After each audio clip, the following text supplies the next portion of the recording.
Snow White is back, and Disney at it again. Another remake, another internet meltdown.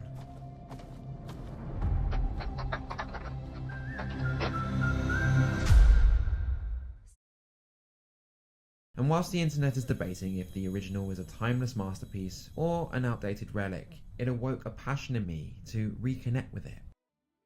What was the truth of the story's original core? Naturally, as a therapist, I can't help but look for these deeper meanings. I wanted to connect with the archetypal essence of the fairy tale. And what I found was this. Snow White isn't just a girl in a glass coffin waiting for true love's kiss. That's the surface level version we all know. But beneath it, she's a story about trust, how it shatters, how it rebuilds, and what it really takes to believe again.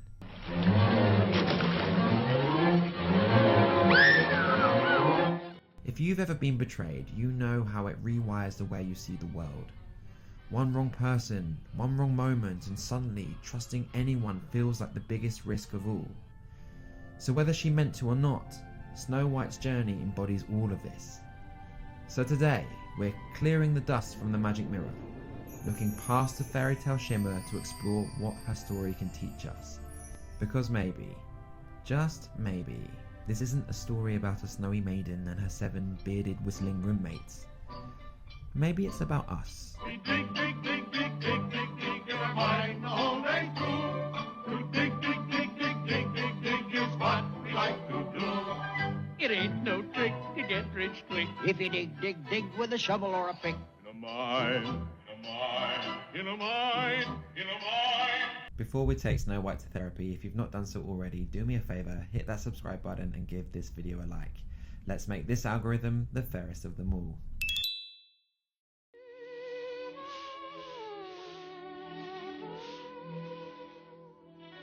Alright, let's begin. Snow White starts her journey as the ultimate innocent archetype. She believes in goodness, in fairness, in the idea that if you put kindness into the world, kindness will come back to you. She's also naive. Want to know a secret? Promise not to tell? We are standing by a wishing well. But her naivety isn't stupidity, it's trust. She trusts in life, trusts in people. But unfortunately, there's something she needs to learn. Trust without wisdom is fragile. So when the Queen, her own mother figure, betrays her, her entire worldview shatters. This is symbolic of the moment we all go through at some point in our lives.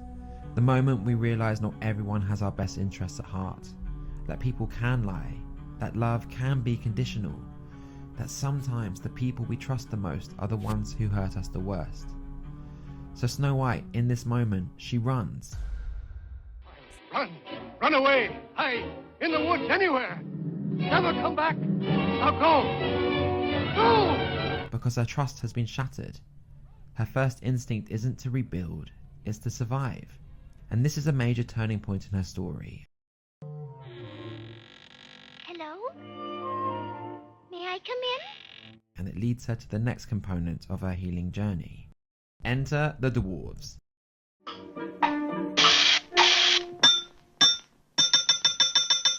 Hi-ho! In fairy tales, side characters often represent different aspects of the protagonist's psyche. The dwarves aren't just comic relief, they're fragments of Snow White's inner world, each holding a lesson she needs to learn. Doc resembles wisdom, learning from experience. Grumpy is boundaries, knowing when to say no. Happy is resilience, choosing joy after pain. Sleepy is rest, knowing when to stop and recharge. Bashful is vulnerability, letting people in. Sneezy is fragility, accepting wounds instead of hiding them. And finally, Dopey is intuition, trusting gut instincts. But while Snow White once trusted too easily, these guys have the opposite problem. What a monster! Cover 3 beds. Let's kill it before it wakes up. Which end do we kill? Shh! Shh! They don't trust at all. So here's the tension. Does Snow White let her pain turn her into them? Cynical, closed off, unwilling to trust again? Or does she do something different? And this is the part I love in the story. because she doesn't give up on trust. She doesn't force her way in. She doesn't fight back. She leans into her values. Why, you're little men!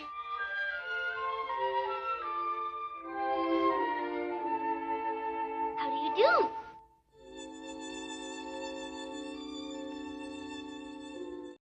Kindness, patience, belief in goodness. And it works. Even Grumpy, who, let's be honest, trusts no one, starts to soften. Too bad! Oh, you must be grumpy.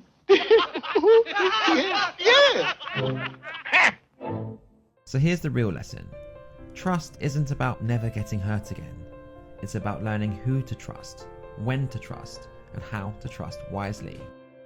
And we can see here that Snow White is learning. She's not quite figured it out yet, but that's okay.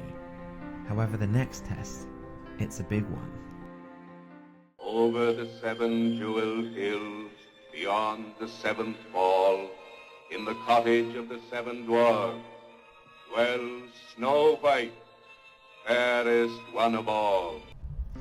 If Snow White represents trust, the queen is what happens when trust is shattered and left to rot. She's the devouring mother archetype. She wasn't born wicked, no one is.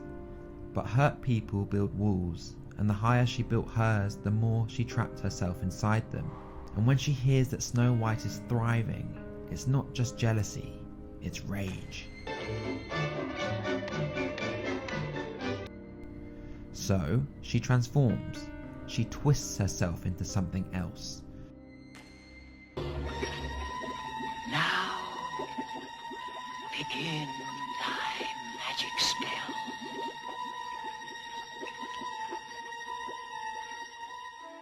The old hag, an archetype that traditionally represents wisdom, but here it's wisdom corrupted, fear disguised as knowledge. Instead of offering real truth, she offers a perfect shiny apple. Very apple. It's a magic wishing apple.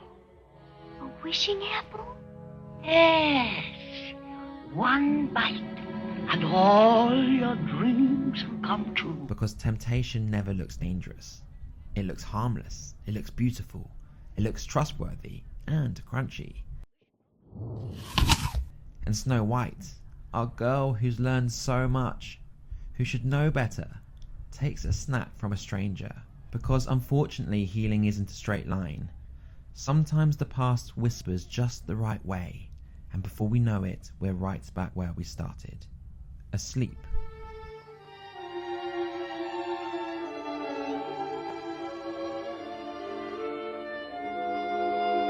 So, enter the prince.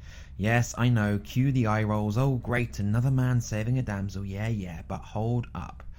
Let's not dismiss this so fast, because this moment is where the healing actually happens. The prince isn't a saviour. He's a mirror, another symbol of her internal world waiting to be awakened.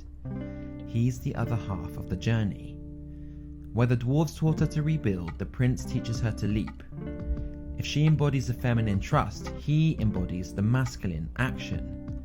He's the part that doesn't just feel ready, he moves. And that's the final piece. Because true healing isn't just about opening up again. It's about knowing when to rise, when to move, when to claim the life waiting on the other side of fear. So finally, Snow White wakes. She rises, she heals, she steps forward. But what of the queen? She doesn't fight. She doesn't win. She runs. And then, lightning. The storm breaking at last. A cosmic release of something that has been brewing all along. Snow is finally willing to let go of her story and build a new one. The queen dies because fear-mongering isn't strength, control isn't power, and bitterness, it's a prison you build yourself. So let this be a cautionary tale, not just about poisoned apples or magic mirrors, but about what happens when we let pain curdle into cruelty. So grow, soften, trust, but with boundaries. And for the love of all things good, don't take your issues out on your stepdaughter. Thanks so much for watching, guys. I hope you appreciated this. Let me know in the comments, how did it land? Did it resonate? If you've not done so already, please do hit that subscribe button, give this video a like, I really appreciate it. And let me know in the comments, who's your favourite dwarf? Until next time, don't eat that apple, and I'll see you in the next one. Bye for now.